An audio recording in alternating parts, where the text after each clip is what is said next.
We just got back to the church, and there's obviously a missile. Here's up the road from where we are, and as you can see, very sadly, playground. Let me see if I can get up higher. They said we could walk just a little bit.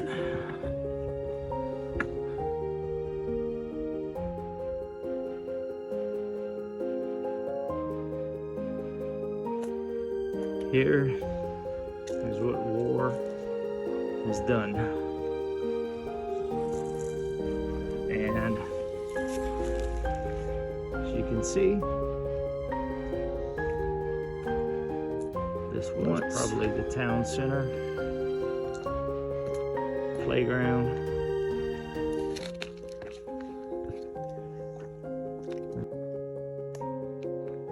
I don't know, maybe school. That house. You showed us? I'm 15 years old. 15 years old. And is there anything else you would like to share with people in the United States, young people? It's something. War is really scary. How have you felt about the war and having to leave your home to come here? Like, it's terrible. Were any of your friends able to leave with you or come here? No. Yeah, like I mean, I feel really good here actually, but I really want to go home.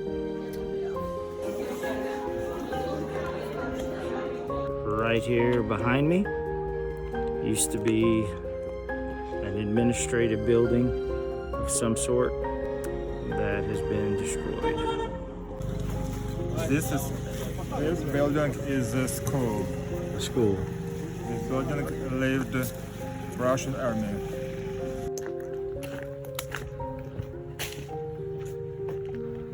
This particular area that we're at was bombed again yesterday.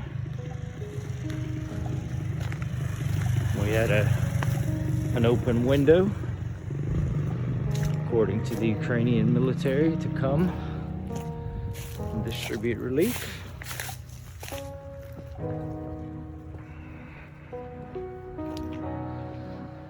Such need and such rebuilding. These are blankets for the Ukrainian military.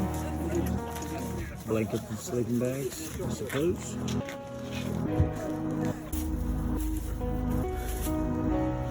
A bunker underneath here with shooting windows. It's obviously not occupied because now this is Russian annexed territory. Here are the people that are left in this village that are coming to get aid and supplies. This is Alexei. He lives in Odessa. He's giving out candles to the people because they have no power or light. Candles that matches that were purchased by you, Green Hill Baptist Church, giving these people candles.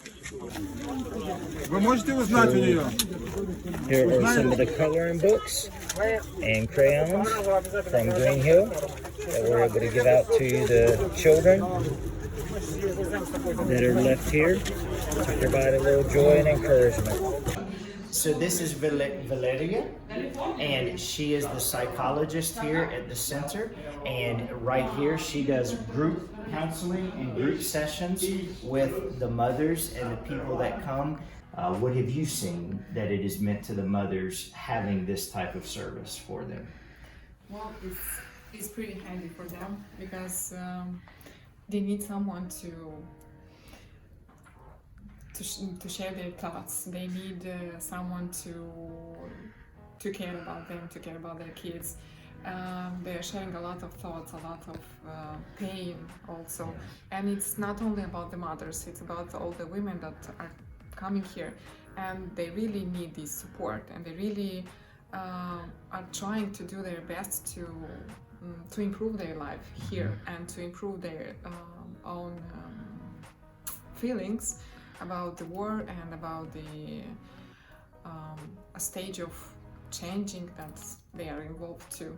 So it's not easy at all to work with refugees, to work with this pain. Sometimes I feel like it's overwhelming me. Yes.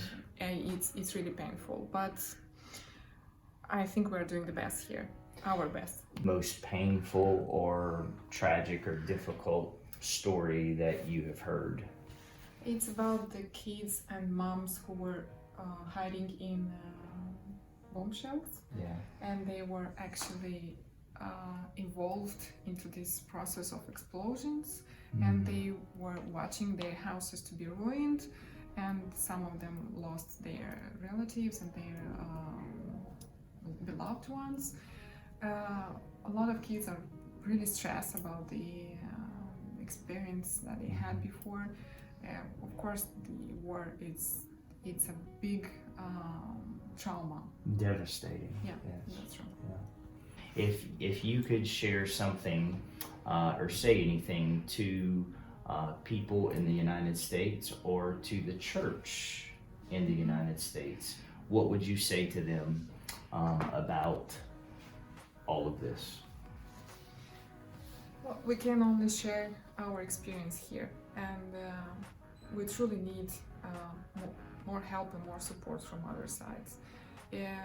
We are doing our best here, but we truly need it more than we have now. So I wish that you will never know about what is happening here. I wish that you will see only on TV what is happening here, because it's devastating. Just normal houses, businesses. So here's a bombed out house, playground right next to it. Not bombed out building, but obviously closed. People from this village coming to get food. And this place was hit yesterday. So we've had a window of opportunity open up for us to come today.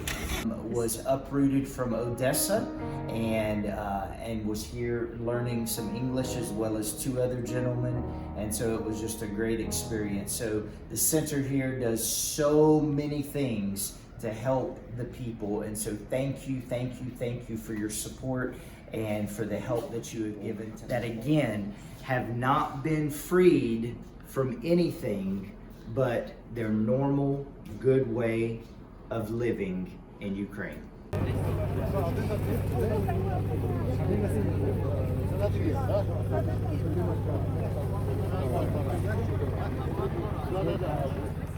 Does tactical animal rescue. And so right now, these people do not have even dog food for their dogs, and so they're supplying them dog food in this annexed region, technically Russia, but still Ukraine, and they're giving out dog food, cat food. Tom, Yes, so tell me what you just did. gave out food for dogs and cats to animals in a recently occupied town village. And why is that so important? Because they've got no food, so they're starving to death. But also, villagers will then give their food to the animals, which means the villagers won't have food. So if we can get animals obviously fed as well as the humans, it eases their strain. All right, so this is the Altruism Center, and this is Luba's Center, and this is where all the aid is distributed. So there are diapers over here, and wipes, and baby food that people are able to get. that come here. They register and then they come. And so follow me this way, clothes if they need any. And then in here is the bigger part of the center that has a children's area here where the kids, little ones can play. And then the mothers can have small group time and be able to talk and share. Just now there was a mother who had 2 children. Her little 3-year-old precious little boy was playing right here, and it was so sad he started crying when it was time to leave and to go. And a moment ago over here, a lady who has 3 children shared her story with me, and it's just so heartbreaking. She has a 13-year-old, a 10-year-old, and a 1-year-old, and her husband. This little girl just got candles, but praise God we can give hope. These are all refugee mothers and children that are going to be ministered to here in just a little bit. So, Luba, we just finished up a children's event where there were refugee mothers here, Yes. and we gave out lots of hygiene packs, so tell us about that. So our mothers who are here in Chisinau, who are displaced, they stay in rented places. Some are in shelters, so they were really happy to receive your hygiene packs. Thank you so much. We appreciate it. And we know as believers Și noi, ca și oameni credincioși, that Jesus Christ credem că Iisus Hristos is the one who connects us to God. So what Luba has been, what has been the most beneficial thing while we have been here for you and your ministry? Well, I am really grateful for yesterday night for the meeting when we had over probably 50 people. Where we ate together, played games together, and when the gospel was shared. I think this is the most powerful moment for us, and we plant the seed of the gospel, and we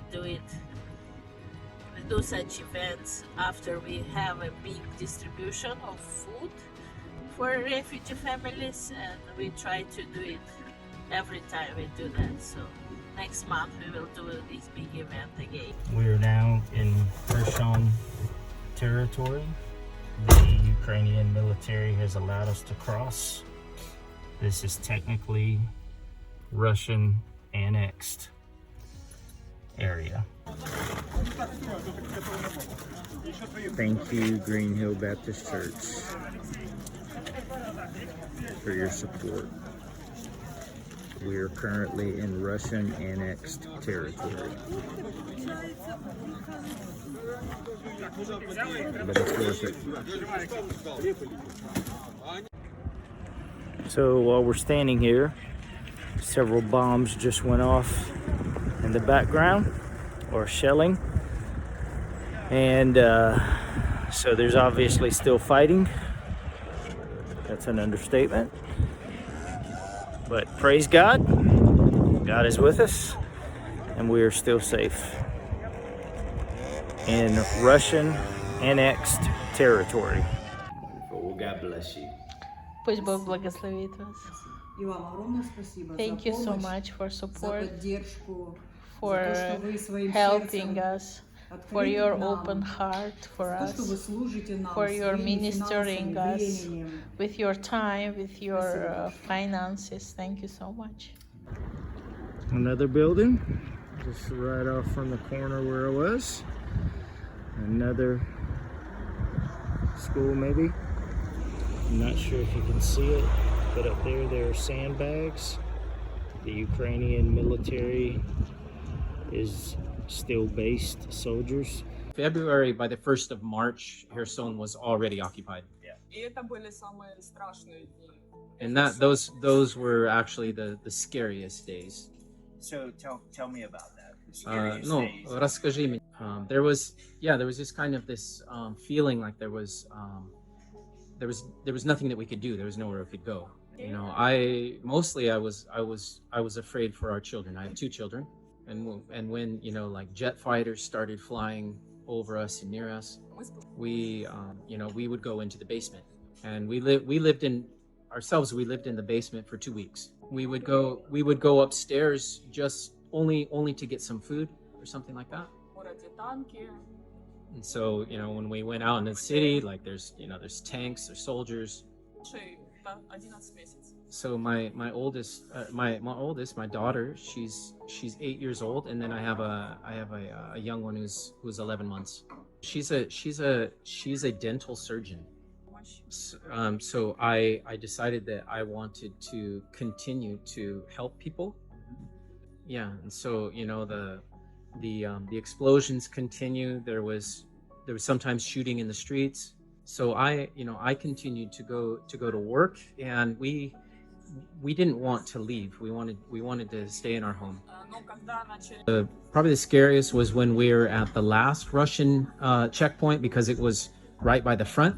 So there's tanks, there's artillery, and like we had to go across a field that if you don't go in the right places, it's mined. The mines, yes. Yeah. Yeah, and you had to literally like go around mines. The only time we felt safe was the first time that we saw just a little Ukrainian flag. And once we were on once we got to the Ukrainian territory, everything was cool. The whole time I was praying. Once I saw our Ukrainian soldiers, I wasn't able to control my emotions anymore. I cried and I hugged them. And later we went through Odessa and then here to Moldova. And so we've been here for 7 months. The first time that we tried to leave, we weren't able to, because we ended up coming under fire, and we went back to Kherson, but we left again 2 days later. We had to go through 5 Russian checkpoints. They took all of our food. I'd like to express my deep thanks to everybody who's helped us. We value the help that we've been given, and we see that people aren't indifferent. Thank you that you're not silent. That you understand, and that you've given us attention. Generosity of the people in South Carolina, God laid on my heart. We were able to just now give Pastor $500 that will cover the first 1 month of the missionary family. Yeah.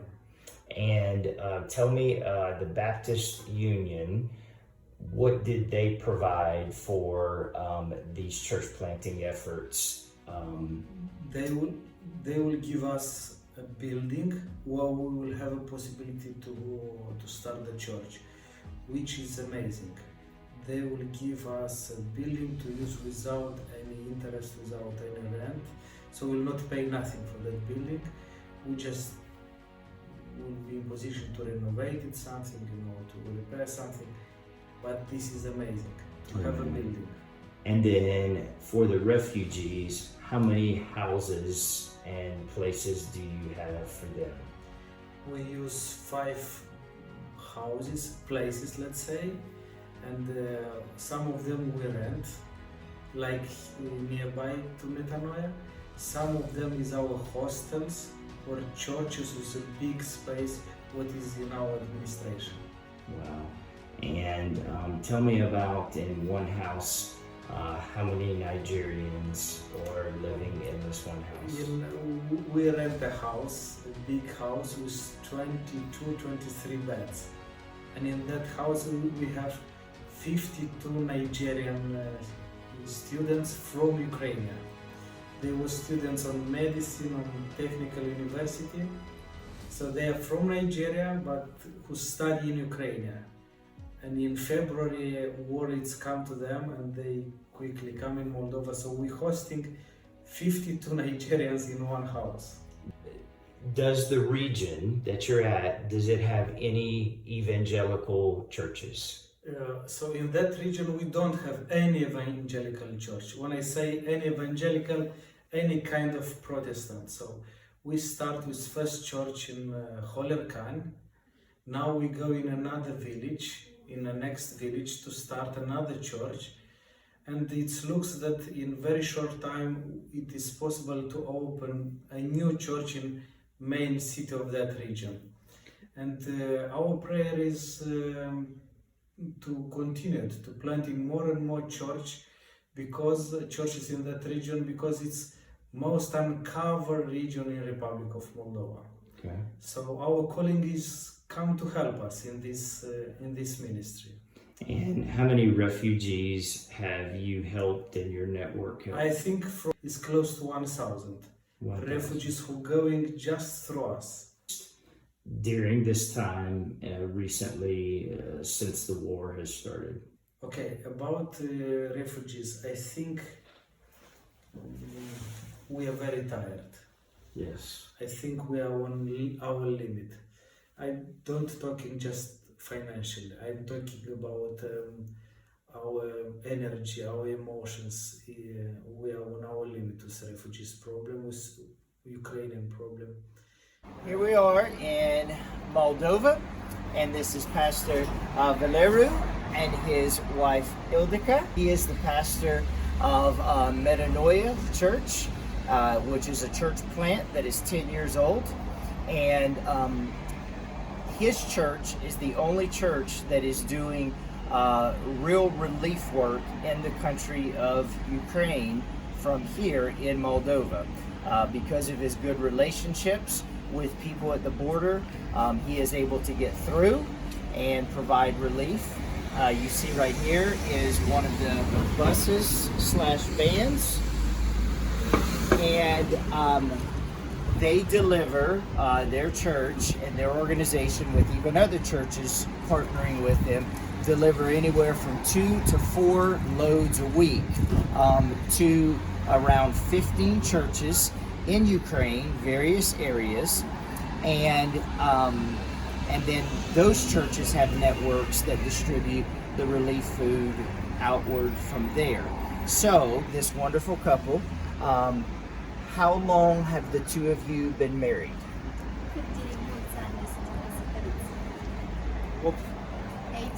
8 years. And Pastor, how many children do you have? Avem 2 copii, un băiat de 7 ani, Elias, și o fetiță de 5 ani, Amadeea. We have 2 kids. First one is Elias, the boy, and the second one is Amadeea, the girl. Boy is 7 and girl is 5. Wonderful.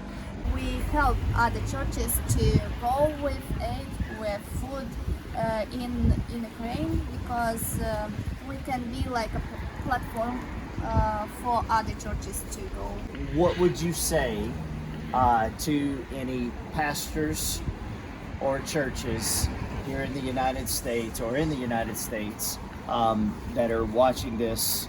What would you say to them? Am apreciat foarte mult rugăciunile lor.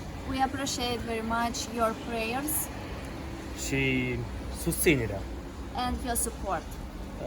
Și în momentul în care Dumnezeu ne pune pe inimă, îi așteptăm în ospție să slujim cot la cot. And if God put on your heart desire to come in Moldova, to be involved, you are welcome. Ar fi o onoare pentru noi să-i cunoaștem și să slujim împreună. It would be an honor for us to know you and to serve or to be involved together with you. Și în momentul în care Dumnezeu vă pune pe inimă să contribuiți la lucrarea care o facem noi aici pentru Ucraina și pentru refugiații care sunt în Moldova, Dumnezeu să binecuvânteze. And if God puts this desire on your heart to help with different ways, we are very thankful. Dumnezeu să binecuvânteze, să răsplătească și să And mulțească. may God bless you and reward you a lot. If you could say one thing to the churches in the United States, what would you say to them? Just come and help us. And it's difficult to explain even with video. Maybe it's better if you will come here for a short mission trip. You will come here and you will see what happened here. And what could, when they come on short mission trips, what could they do and how could they help you specifically? Well, I think first of all encouraging young couples who will be dedicated like missionary. In distribution New Testaments, or talking with people in villages, because people are very sensitive and are very open when they see another people from another country. There was more bombing practically right across the street. Днем, когда были взрывы, у меня было такое ощущение, что сейчас двери просто выпадут. There were such big explosions that she could see the windows and the doors shaking, and she thought it was just gonna get them.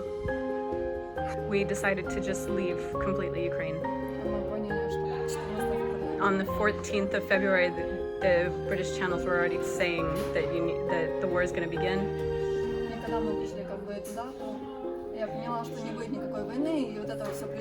And I was thinking there wasn't going to be a war, that it was just propaganda. Yeah, it wasn't really going to happen.